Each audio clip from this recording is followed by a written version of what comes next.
Pour ne rien rater de nos programmes, n'oubliez pas de vous abonner à nos deux chaînes YouTube, le Média TV et le Média 24/7, et d'activer la cloche. C'est une chute historique mais prévisible. Pour la première fois dans l'histoire de la Ve République, un gouvernement est renversé par un vote de confiance. Ce lundi 8 septembre, François Bayrou a engagé la responsabilité de son gouvernement sur une déclaration de politique générale. La confiance lui a été refusée par l'Assemblée nationale. Voici le résultat du scrutin. Nombre de votants 573, nombre de suffrages exprimés 558. Majorité absolue des suffrages exprimés, 280. Pour l'approbation, 194. Contre, 364. L'Assemblée nationale n'a pas approuvé la déclaration de politique générale. Conformément à l'article 50 de la Constitution, le Premier ministre doit remettre au Président de la République la démission du gouvernement. La séance est levée. Seuls 194 députés ont accordé leur confiance au Premier ministre, quand 364 ont voté contre. C'est une véritable gifle pour le Premier ministre qui a remis aujourd'hui sa démission à Emmanuel Macron, alors que la chute programmée du gouvernement par Bayrou et Macron avait vocation à couper l'herbe sous le pied du mouvement populaire bloquant tout. Prévue ce 10 septembre, elle lui offre une victoire avant son commencement, qui reprendra le navire maudit qui mène les premiers ministres de Macron au naufrage. Des noms circulent. Le chef de l'État nommera son successeur dans les prochains jours, a fait savoir l'Élysée dans un communiqué. Doit-on s'attendre à la dissolution de l'Assemblée nationale et à de nouvelles élections? C'est ce que réclame Marine Le Pen, la chef de file du Rassemblement national. Emmanuel Macron pourrait-il recourir à l'article 16 de la Constitution qui confère au président tous les pouvoirs en cas de blocage des institutions? Ou bien sera-t-il destitué par la nouvelle motion de la France insoumise qui a été déposée ce 9 septembre à l'Assemblée nationale? Et comment articuler la bataille dans les institutions et celle qui s'annonce tenace sur le terrain? On en parle avec Raphaël Arnaud, député LFI de la première circonscription de Vaucluse et porte-parole de la Jeune Garde antifasciste.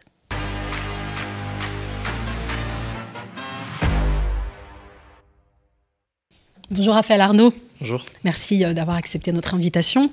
Alors avant de parler de la chute du gouvernement Bayrou et de l'après, avec le député, on aimerait demander au porte-parole de la Jeune Garde antifasciste où en est le recours contre la dissolution du groupe annoncé par le gouvernement le 12 juin dernier.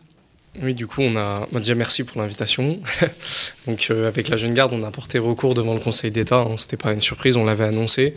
Ça a été du travail assez minutieux et assez important parce qu'en réalité le gouvernement vient nous interroger sur tout un tas de choses, notamment la modération des commentaires, ce qui est assez long à décortiquer et à chaque fois il faut prouver en fait ce qu'avance le ministère de l'Intérieur est caduc. Du coup, c'est du travail un peu long. C'est ce qu'on a fait notamment durant l'été. On a enfin déposé ce recours devant le Conseil d'État. Et normalement, on devrait avoir l'audience fin octobre, début novembre. A priori, ça devrait être dans ces dates-là. Du coup, on avance sereinement. Voilà. Donc la décision devrait être tombée à la fin de l'année, oui. Très probablement. Potentiellement avec un Bruno Retailleau qui ne serait plus ministre de l'Intérieur. Voilà, avec la petite particularité du moment politique qu'on est en train de vivre. On se tiendra informé, ça sera peut-être l'occasion de vous recevoir de nouveau aux médias. Alors on revient à la chute de François Bayrou, le Premier ministre emporte avec lui son projet de budget austéritaire bien sûr, mais également celle des membres du gouvernement qui sont les artisans de l'extrême droitisation de la politique. Le ministre de l'Intérieur Retailleau, le garde des Sceaux Gérald Darmanin, un soulagement pour des millions de Français, assure Mathilde Panot, la présidente du groupe La France Insoumise, dans sa réponse cinglante au discours de François Bayrou, c'était quelques minutes avant le vote de confiance des députés. Oui, aujourd'hui est un jour de soulagement pour des millions de Français. Soulagement que vous partiez, monsieur le Premier ministre, après vos mensonges face au scandale Betaram qui a mis des générations d'enfants en danger. Soulagement de ne plus avoir comme ministre de l'Intérieur un homme qui parle comme Pétain de français de papier et qui hurle à bas le voile. Soulagement que vous emportiez dans votre chute votre projet de budget cruel et injuste qui visait à dépouiller le peuple de France. Raphaël Arnaud, quelles sont les raisons pour lesquelles il était évitable pour vous, député et militant, de faire tomber François Bayrou? En fait, c'était pas une surprise qu'on voulait faire tomber ce gouvernement, puisque dès la chute du gouvernement Barnier, on a dit qu'il fallait certainement pas recommencer avec un Barnier numéro bis, c'est-à-dire Bayrou, ce qu'on a eu ensuite, toujours dans la continuité de la politique macroniste, avec une sauce extrême droite. On l'a bien vu avec Bruno Retailleau, qui est allé encore 2 fois plus fort avec ce deuxième mandat, j'ai envie de dire, en tant que ministre de l'Intérieur. Donc nous, dès le départ, on avait vocation à tout de suite faire tomber ce gouvernement. Malheureusement, on n'a pas été suivi, notamment par d'autres forces de gauche, qui est assez inquiétant. D'ailleurs, ça a posé aussi la question de la dissolution de la Jeune Garde. C'est-à-dire que c'était une menace qui avait été proférée à plusieurs reprises par le ministre de l'Intérieur. Et le fait d'avoir maintenu ce gouvernement, alors il y a 1000 autres raisons pour lesquelles les faire tomber, mais en l'occurrence, il y avait aussi celle-ci, notamment de laisser un ministre de l'Intérieur reprendre les thématiques de l'extrême droite en prononçant la dissolution d'un groupe antifasciste. Du coup, rien que pour ça, on aurait dû se mobiliser et faire tomber ce gouvernement bien avant. Enfin bon, tout le monde nous disait que c'était impossible et manifestement ça l'était, puisque François Bayrou est tombé ce 8 septembre. Il est évident que la mobilisation populaire annoncée durant l'été à la date du 10 septembre, en réponse aux annonces du gouvernement Bayrou pour le budget, notamment avec ces fameux 2 jours fériés, même s'il y avait 1000 autres raisons, encore une fois, de le faire tomber. Je pense que ça a créé une colère dans le pays qui faisait qu'il n'y avait pas d'autre solution que de dégager, ni plus ni moins, ce gouvernement. Donc oui, on avait toutes les bonnes raisons du monde que de le faire partir. Et ensuite, on a encore d'autres personnes à faire partir. Et je pense qu'on va y venir dans l'entretien. Exactement. Alors, qui pourrait succéder à François Bayrou, c'est la question que tout le monde se pose. La liste des prétendants à la succession, à sa succession est longue. Sébastien Lecornu, le ministre des Armées, apparaît comme l'un des favoris. On entend également les noms d'Éric Lombard, l'actuel ministre de l'Économie, ou encore celui de Gérald Darmanin, le garde des Sceaux. Catherine Vautrin, ex-LR et actuelle ministre de la Santé. De son côté, le premier secrétaire du Parti socialiste a estimé ce lundi que le moment est venu pour nommer un Premier ministre de gauche. Il est d'ailleurs candidat au poste, mais Jean-Luc Mélenchon a fait savoir hier aux 20h qu'il ne soutiendra pas Olivier Faure comme Premier ministre. Une personnalité de gauche à Matignon, c'est toujours mieux qu'une figure de droite, non ? Quand on pose les choses de cette façon, oui, il n'y a pas photo. Évidemment, après, c'est dans quel contexte ? Parce que c'est pas une histoire de nom, finalement, c'est plus une histoire de qu'est-ce qui est porté, dans quel contexte on évolue, et si c'est pour à nouveau maintenir le pouvoir macroniste en place et maintenir sa continuité politique, alors peut-être avec quelques petits arrangements. Je vous avoue que j'ai peu d'espoir en la capacité du Parti socialiste à infléchir la politique des macronistes, puisqu'ils sont tentés à plusieurs reprises. C'est-à-dire que c'est pas comme si c'était une nouvelle idée tout à coup du Parti socialiste que de proposer ce type de choses. En réalité, ils l'ont fait tout du long. D'ailleurs, au moment où je parlais, on avait la capacité de censurer ce gouvernement. J'ai d'ailleurs entendu Jérôme Gage, il n'y a pas si longtemps que ça, sur BFM, qui disait « J'ai fait une erreur, c'est d'avoir fait confiance à Bayrou ». Je veux dire, allez expliquer ça justement à ces millions de Français qui ont été rassurés par le fait que ce gouvernement tombe, qui avait confiance en Bayrou, quoi. Enfin, je veux dire, c'est hallucinant pour un responsable politique. Moi, des fois, c'est ce qui me... Encore une fois, ça fait pas longtemps que je suis dans cet hémicycle, pas longtemps que je découvre un peu les couloirs de ce qui se trame au premier plan de la République, disons. Et la chose qui me surprend le plus, c'est à chaque fois des responsables politiques qui ont autant de bagages, qui ont autant de, entre guillemets, de savoir sur stratégie, que sais-je, etc. Et qu'en fait, qui juste n'y comprennent rien politiquement. Il leur manque peut-être l'expérience. Parce que des fois aussi, il y a l'expérience de terrain, et puis des fois, il y a aussi un manque d'ossature politique. Je veux dire, ne pas comprendre dans la situation politique l'enjeu qu'il y a à se dépêcher pour proposer des sérieuses alternatives et non pas une continuité pour les libéraux qui sont en chute libre. En réalité, le macronisme, c'est fini. Je veux dire, tout le monde l'a en tête. Comment est-ce que ça va se finir ? Est-ce que ça va être dans 2 mois avec la chute du président de la République ? Est-ce que ça sera jusqu'en 2027 ? Est-ce que on ne sait pas exactement comment ça va se finir, mais on sait que ça va se finir. Tout le monde en a conscience, y compris les macronistes de premier plan, les Gabriel Attal, les Edmond Pivet. Tout le monde a conscience que ça va être la fin d'une ère du macronisme. Et nous, je pense qu'on, quand même, en tant que, a priori, première force d'opposition et première force d'alternative, parce que si on considère que le RN est une alternative, c'est quand même se mettre le doigt dans l'œil, et on doit pousser justement les macronistes vers la sortie, et dès qu'on en a l'occasion, on le fait. Et encore une fois, je parlais d'ossature politique, lorsqu'on lit un peu les ouvrages historiques qui a pu avoir lieu sur ce qui s'est passé au siècle précédent, sur l'arrivée des fascistes au pouvoir. En tant que militant antifasciste, vous vous doutez, c'est ce qui m'anime le plus dans le combat qu'on est en train de mener. C'est justement ne pas faire cette erreur que de courir après les libéraux. C'est exactement ce qui s'est passé au siècle précédent. C'est qu'on a des sociodémocrates qui courent systématiquement après les libéraux en essayant de leur tendre la main. Ces libéraux n'en ont que faire. À chaque fois, ils se prennent des portes et ils continuent, en faisant croire que peut-être le danger ne serait pas seulement que l'extrême droite, ce serait peut-être aussi la gauche radicale qui, elle, veut réellement imposer un projet de rupture aux libéraux. C'est terrible de revoir l'histoire se dérouler sous nos yeux, mais c'est pour ça qu'il faut être ferme et fort dans nos convictions. Et donc pas d'Olivier Faure au poste de... Oui, mais c'est pas parce que j'ai un ministre. problème avec Olivier Faure. Enfin, faut pas que ça se termine comme ça. C'est pas une histoire de nom, encore une fois. Peut-être que dans un autre contexte, j'en sais rien. Je sais pas dans un tout autre contexte, ça se réfléchirait comment, pourquoi, avec un programme du NFP qui est tenu, par exemple, avec ce qu'on avait proposé pour 2024, avec tous les partis qui seraient représentés dans un gouvernement là, dans la situation. Sauf que c'est pas ça qui nous est proposé. La première annonce, notamment du Parti socialiste, c'est de dire surtout pas avec les Insoumis. On est prêt à faire des concessions avec les macronistes. Non. Alors là, comme ça, c'est sûr que non. Olivier Faure, ça, c'est sûr qu'on n'ira pas. Alors hier soir, sur LCI, votre camarade Clémence Guettet, députée responsable du programme France Insoumise et vice-président de l'Assemblée nationale, a assuré que les Insoumis censureront tout gouvernement qui ne respectera pas le programme sur lequel vous avez été élu. On l'écoute. Nous censurerons tout gouvernement qui ne respectera pas le programme sur lequel nous avons été élus. Nous ne voulons pas de petits bouts d'un peu moins d'austérité. Et je crois que c'est d'ailleurs pas ce que les Français non plus veulent. C'est pour ça d'ailleurs, je vais au bout de mon raisonnement, c'est pour ça d'ailleurs qu'à mon avis, le problème ne se situe pas à l'Assemblée nationale. La tripartition du champ politique français, elle existe, à mon avis, et vous savez, nous le disons avec les Insoumis, le problème, il est à l'Élysée, c'est M. Macron. Alors Raphaël Arnaud, j'insiste un petit peu, doit-on comprendre que cette menace de censure pèse également sur un gouvernement socialiste ? Oui, encore une fois, je pense qu'il faut... enfin, c'est terrible, mais il faut de la clarté dans le moment, quoi. Cette espèce de truc où en fait on a été élu à la fois effectivement sur le programme du NFP et avec cette idée sincère de il faut en finir à la fois avec le macronisme et à la fois être très ferme face à l'extrême droite. Et là, il y a un jeu qui sent pas bon, quoi. C'est-à-dire d'essayer de faire des compromissions comme ça sur le programme. Moi, j'ai entendu des choses hallucinantes.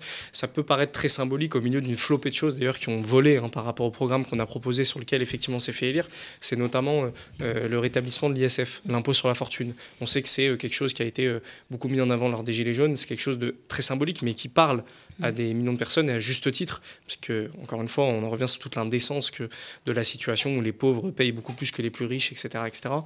Et bah ça, typiquement, revenir sur ce genre de mesures pour dire on serait prêt à gouverner dans ce cadre-là, c'est-à-dire en revenant sur, j'ai envie de dire, les bases de ce qui nous anime en termes de justice sociale, d'égalité, etc.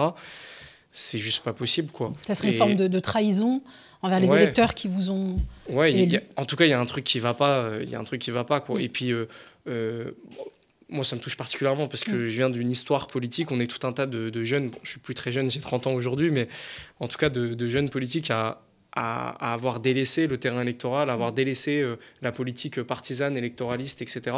Parce que justement, on avait subi tout un tas de trahisons. On n'y croyait plus. On se disait que le changement par ce bilan n'était plus possible. Et là, tout à coup, on a une nouvelle force qui est venue montrer que il y avait peut-être quelque chose à jouer, à nouveau d'autres personnalités, d'autres façons de faire de la politique, avec une certaine fermeté, mais au sens noble du terme, pour défendre nos convictions, etc. Oser le mot radicalité. Ouais, le mot radicalité aussi, bien évidemment, au bon sens du terme, c'est-à-dire prendre les choses à la racine du problème, c'est ça, la question de la radicalité, qu'on assume pleinement. Et c'est vrai que là, ça fait peur, en fait, ça fait peur, et à la fois ça fait peur, et à la fois je me dis, en vrai, on s'en fiche, parce qu'on sait que ça n'arrivera pas. On sait que les libéraux n'en ont de toute façon rien à carrer aujourd'hui de tout ce que peut à peu près représenter quelque chose de gauche. Ils sont dans une radicalisation telle, on voit bien, ils sont capables de nommer des ministres comme Bruno Retailleau, de pactiser avec le RN, etc. Donc en vrai, qu'on arrête cette mascarade et qu'on y aille plein fer, et qu'on surtout... On ne se détache pas de la colère qui est en train de naître dans ce pays, qui est réelle d'ailleurs, qui ne naît pas, qui est réelle depuis des années, et qu'on soit avec les gens plutôt que... dans des combines là-haut à l'Assemblée. Moi perso, j'en ai rien à faire.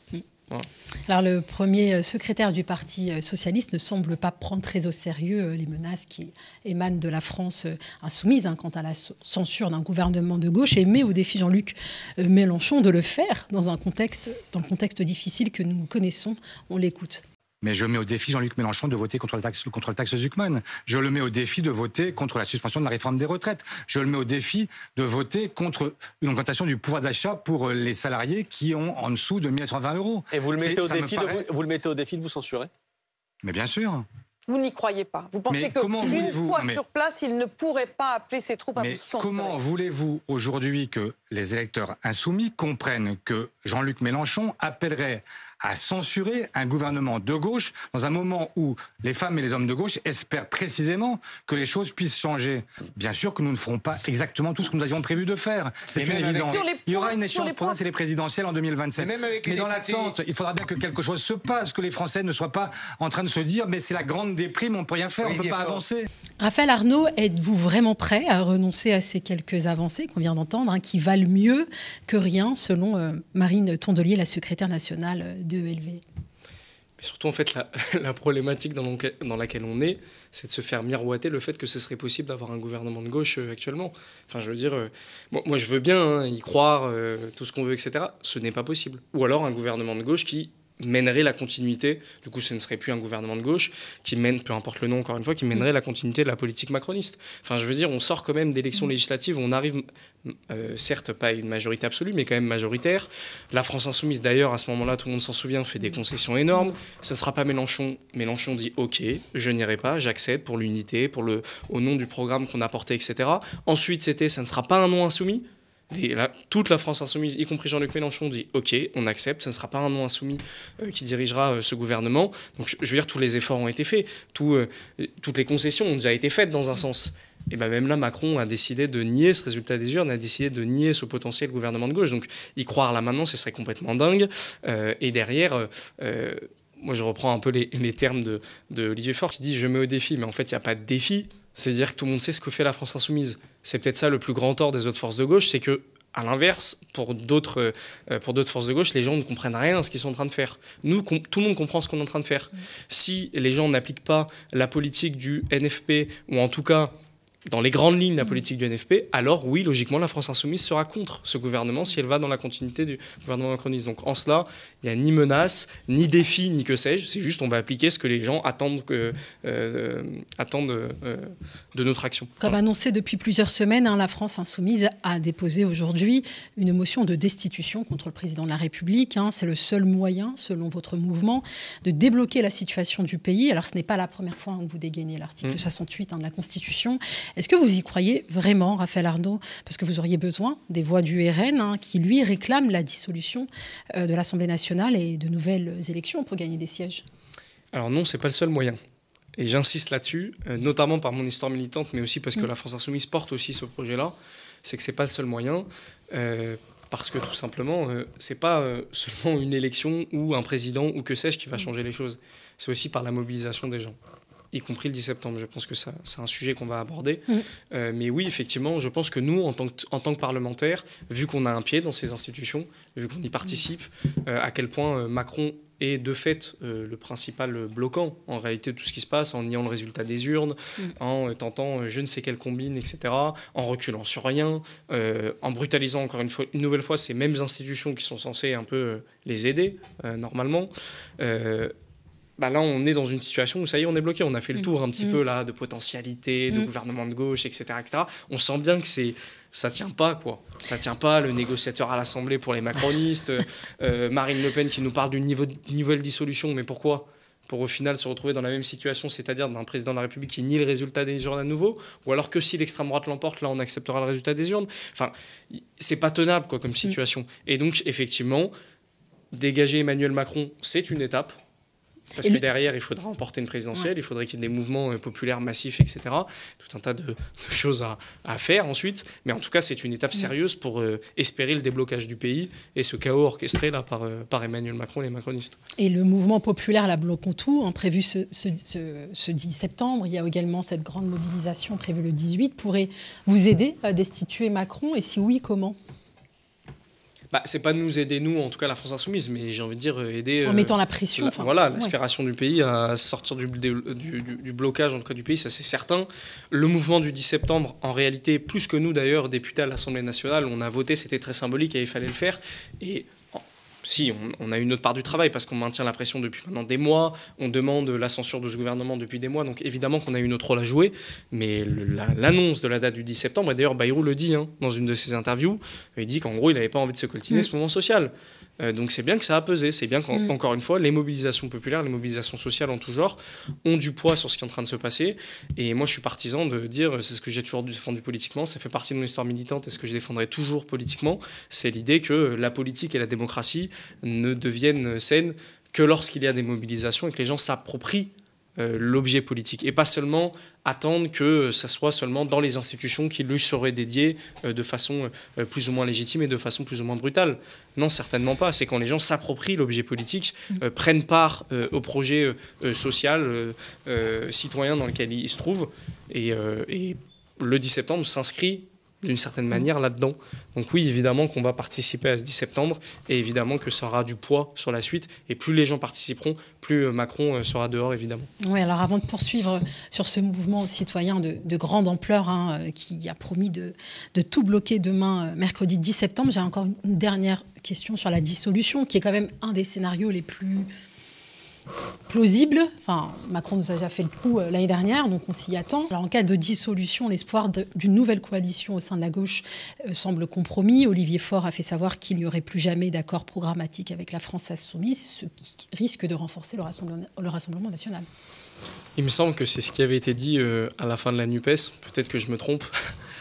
Donc voilà, on voit bien les suites dans une situation donnée et quelle responsabilité dans laquelle on se trouve. Moi, je ne suis pas là pour faire des pronostics de ce qui va se jouer parce qu'on n'y est pas et qu'on a plein de choses à construire, y compris le 10 septembre, par exemple, plutôt que se poser la question d'une telle ou telle dissolution, même si on se tient prêt. Donc nous, on sera responsable, évidemment, pour empêcher l'extrême-droite d'arriver au pouvoir. Moi, en tant que militant antifasciste, encore une fois, c'est quelque chose sur lequel je vais beaucoup insister. Par contre, encore une fois, pour porter un véritable projet de rupture. Voilà. Et après, on verra à ce moment-là quelles alliances on fait ou non avec tel ou tel parti, peu importe.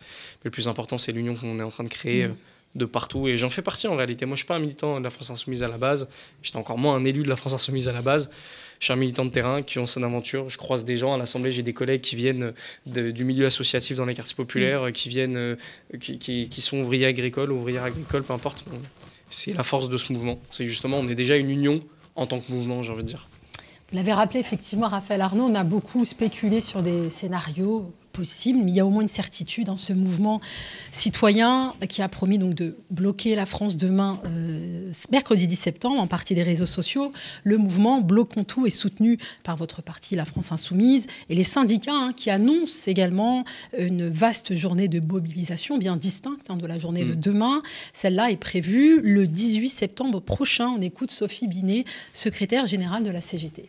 Mais la CGT a décidé il y a 2 jours de faire du 10 septembre une étape pour dénoncer l'austérité. Mais en fait, ce qui est très important, c'est de se dire que nous sommes dans une complémentarité. Il y a des initiatives de nature différente. Le 10 septembre, c'est une initiative citoyenne. Et donc, évidemment que la CGT a décidé d'y prendre sa part en construisant la grève dans les entreprises. Mais pour l'intersyndicale, aujourd'hui, le sujet, c'était de construire une grande journée de grève et de manifestation. Pour ça, nous avons décidé du 18 septembre. C'est un jeudi, c'est beaucoup plus favorable pour la mobilisation. Ça permettra de donner des perspectives et des suites. Raphaël Arnaud, vous le dites, vous insistez, vous êtes d'abord militant, alors vous serez où demain ? Eh bien, a priori dans la rue. Je ne sais pas encore exactement où, parce que c'est un foutoir un peu généralisé, mais quelque part, tant mieux. Ça veut dire que ça foisonne, ça veut dire qu'il y en a de partout, et c'est justement la force de ces mouvements, et c'est d'ailleurs les premiers mots de responsables de la France Insoumise. C'est-à-dire, et j'étais parfaitement d'accord avec ça, c'était de dire il ne faut surtout pas que le mouvement soit récupéré. Qui garde son autonomie un maximum, que les décisions se prennent en assemblée générale citoyenne, après que des insoumis se trouvent dans ces assemblées, comme pendant les Gilets jaunes, tant mieux, tant pis, peu importe, mais en tout cas que le mouvement reste autonome de telle ou telle organisation politique pour justement y vivre le mieux possible.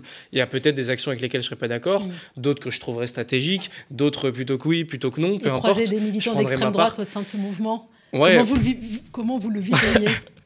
Bon, ça, je ne sais pas dans quelle mesure, mais j'imagine qu'ils se tiendront loin aussi pour d'autres raisons. Mais bon, c'est une possibilité, c'est vrai, c'est un risque.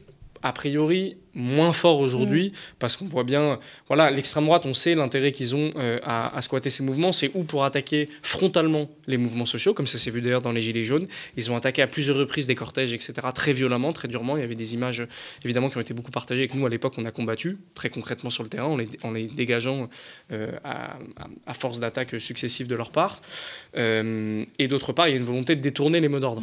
Voilà, on sent bien que les Gilets jaunes, dès le départ, il y a une volonté de dire, en gros, c'est de la faute de l'immigration, c'est de la faute des Noirs, des Arabes, avec tout le contexte islamophobe, etc. Et puis là, on voit bien que les premières, en tout cas, revendications portées par le mouvement, a priori, ne plaisent pas trop à l'extrême droite. C'est-à-dire, c'est de vouloir plus d'égalité, de justice sociale, plus de démocratie. C'est-à-dire à l'inverse total de ce que porte le projet de l'extrême droite, qui est toujours plus d'enrichir les plus riches et de remettre le racisme au cœur de la question politique. Donc, a priori, normalement, on devrait moins avoir cette problématique-là. Mais plutôt sur les modes d'action différents. Ouais, c'était la question la question suivante, justement. J'allais vous demander votre avis sur les moyens d'action, de contestation qui pourraient être véritablement efficaces. C'est parfait qu'on aborde cette question parce que le premier réflexe, en tant que militant, encore une fois, de longue date, même si je suis encore jeune, mais bon, on s'entend, avec pas mal d'expériences de mouvements sociaux, etc., le slogan « Bloquons tout », je ne suis pas en désaccord avec, je ne suis pas du tout en train de dire ça, c'est juste qu'il a un peu effacé d'autres revendications de ce mouvement à la base, qui était notamment d'appel au boycott de la grande consommation, je parle dans les grandes surfaces, boycott, de retirer en liquide, etc. etc. En fait, il ne faut pas trop nier ça.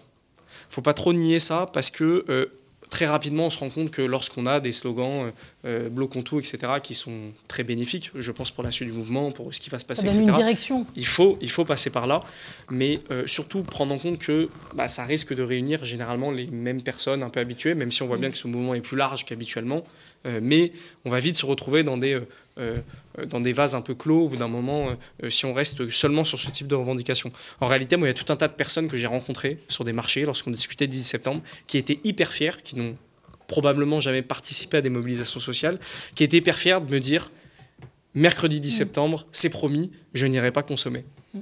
En fait, c'est déjà un premier pas dans l'action. C'est déjà un premier pas dans l'action et surtout bien se dire qu'on aura besoin du soutien populaire. Les personnes qui vont être sur les péages gratuits, peut-être il n'y aura pas 20 000 personnes pour faire des actions de péage gratuit à un point donné. 20 000 personnes en France, je pense bien plus, mais en tout cas à un point donné, il n'y aura peut-être pas 20 000 personnes sur un péage gratuit. Imaginons qu'il y ait 100 personnes sur un péage gratuit. Mais déjà que des gens soient déjà dans une forme d'action politique, c'est-à-dire en n'allant pas consommer. Et forcément, les soutiens seront d'autant plus grands lorsqu'il y aura de la répression, par exemple, qui ont été plus ou moins annoncés. Peut-être ce sera un sujet abordé par Bruno Retailleau. Donc, c'est certain que ces mots d'ordre-là ont un sens. En plus de ça, pour moi, anticapitaliste dans un sens, c'est-à-dire de dire stop à cette consommation à outrance, etc., etc. On peut y mettre plein de choses.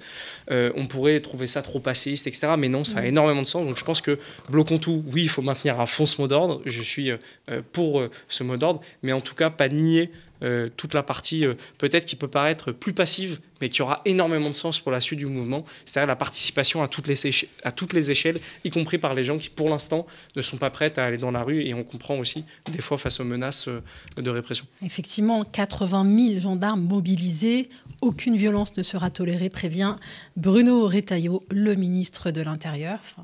Pour combien de temps, d'ailleurs? Je vais reprendre là, parce que là, il a posé la démission. En fait, il sera a priori en démissionnaire, mais capacité d'action, alors limitée, mais en capacité d'action jusqu'à un nouvel gouvernement, a priori. Très bien, je vais reprendre. 80 000 gendarmes mobilisés, aucune violence ne sera tolérée, prévient Bruno Retailleau, ministre de l'Intérieur. La répression policière s'annonce sévère et risque de dissuader de nombreuses personnes à rejoindre ce mouvement. Oui. C'est sûr que c'est... Moi, je dis aux gens qu'à l'inverse, plus on sera nombreux, moins la répression violente sera effective et possible. On le sait bien, lorsqu'on est 10 face à des CRS violents, par exemple, c'est pas la même chose que si on est 1000, forcément. Là, on annonce effectivement des chiffres complètement lunaires. C'est, il me semble, 80 000, on en parlait ce matin avec ma collègue, mais c'était au plus haut des Gilets jaunes que 80 000 policiers et gendarmes étaient mobilisés. Donc on voit bien que dès le départ, il y a une volonté de... Et on se souvient des images justement aux Gilets jaunes qui a été extrêmement violente. Et puis qu'attendre d'un Bruno Retailleau?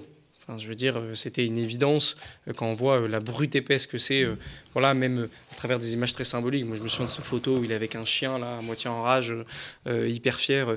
En plus, c'est d'autant plus insupportable que c'est des bourgeois qui ne sont jamais sortis de leur salon, qui n'ont jamais été dans la rue, qui sont prêts à commanditer des horreurs, quoi, d'une violence, des mutilations. Et c'est vrai que c'est passé quelque chose dans le pays. En fait, on ne devrait jamais s'habituer à cette violence. Ouais. Je me souviens de ma mère qui, bon, on s'en fiche que ce soit ma maman, ça aurait pu être quelqu'un d'autre, mais qui était en pleurs à une manifestation parce qu'elle avait extrêmement peur pour nous. Je me souviens à l'époque, c'était pendant la travail. Elle a dit: je n'ai jamais connu des manifestations comme ça. Pourtant, elle en a connu toute sa jeunesse. Elle n'a jamais connu ça. Elle n'a jamais connu une telle violence et de se dire qu'elle avait devant elle des jeunes qui potentiellement n'allaient pas revenir en bon état. Bah ouais, c'est pas drôle en fait. Et c'est pas quelque chose sur laquelle on devrait s'habituer. Et donc, encore une fois, la meilleure réponse possible face à ça, c'est la plus forte mobilisation possible d'un point de vue numérique dans la rue et derrière des relais possibles et du soutien. Surtout, on en aura énormément besoin sur toutes les actions, voilà, que ce soit à travers des klaxons. Peu importe. Et se protéger, marcher avec et se protéger, voilà. Et là, pour le coup, c'est un travail collectif de solidarité. Il n'y a pas de super-héros dans la lutte, loin de là. Et nous, notre force, c'est collectif. On n'a pas d'armes, on n'est pas des brutes épaisses, mais c'est lorsqu'on est collectif et qu'on se tient, j'ai envie de dire, par les coudes qu'on tient la barre. Voilà. J'ai une dernière question, Raphaël Arnaud, toujours au sujet de cette violence. Alors nous, c'est vrai qu'on regarde plus la violence sous l'angle des violences policières, mais de l'autre côté, il voit les violences des manifestants. Et à la question de savoir s'il condamnait la violence, voici ce que Jean-Luc Mélenchon a répondu. Je redis ce que j'ai toujours dit. La révolution citoyenne à laquelle j'aspire se fait par les urnes. Les méthodes d'action doivent être des méthodes d'action non violentes ou pacifiques, choisissez le mot que vous voulez. Merci. Et je pense que n'importe quoi d'autre, et je le dis les yeux dans les yeux à tous ceux qui m'écoutent, ne faites rien d'autre que des choses qui soient maîtrisées et calmes, parce qu'ils s'en serviront pendant des heures. S'il y a un Cageot qui brûle quelque part, ils vont le filmer pendant des heures. Merci. Raphaël Arnaud, comment le militant antifasciste se positionne sur cette question? Êtes-vous d'accord sur les moyens pacifiques que suggère Jean-Luc Mélenchon dans le cadre de ce mouvement? En fait, j'ai envie de dire, c'est pas trop nous qui décidons, en réalité. Déjà, partir de ce constat-là, c'est pas nous qui imposons la violence sociale à tous les étages, menée depuis des années, alors par divers gouvernements, mais accentuée fois 1000 sous Macron. Ce serait évidemment encore pire avec l'extrême droite. C'est pas nous à la base qui décidons de cette violence qui est imposée dans la société. C'est pas nous qui sommes aux commandes. Justement, on vient en contestation de cette violence brutale, etc. Déjà, c'est partir de ce constat-là. Ensuite, c'est pareil sur les moyens d'action. Aujourd'hui, quand on voit par exemple que des manifestations pour la Palestine, qu'on pourrait juger pacifiques, étaient jugées comme illégales et ont été traités dans une répression féroce, d'un point de vue judiciaire, d'un point de vue de la violence physique, on se demande du coup quelles sont les actions pacifiques encore autorisées. Et donc là, la question en réalité de qu'est-ce qu'une action pacifique, qu'est-ce qu'une action violente, on sent bien qu'il n'y a plus de repères dans cette société. Et qu'à l'inverse, eux par contre, la violence, ils l'utilisent à tous les étages, à tous les niveaux, et peu importe le contexte, et peu importe ce qui se trouve en face. Encore une fois, je reprends ces exemples des manifestations pour la Palestine, c'était inouï, alors qu'on avait des manifestations qu'on pourrait juger calme, trop calme, pas assez, je m'en fiche, mais en tout cas où il n'y avait aucune violence, aucune menace pour l'ordre public. Aucune menace pour l'ordre public, que sais-je, etc. C'était simplement un cri d'espoir pour éviter les génocides qui allaient ensuite se dérouler à Gaza, etc. Donc voilà, la violence, elle vient de là, tout simplement.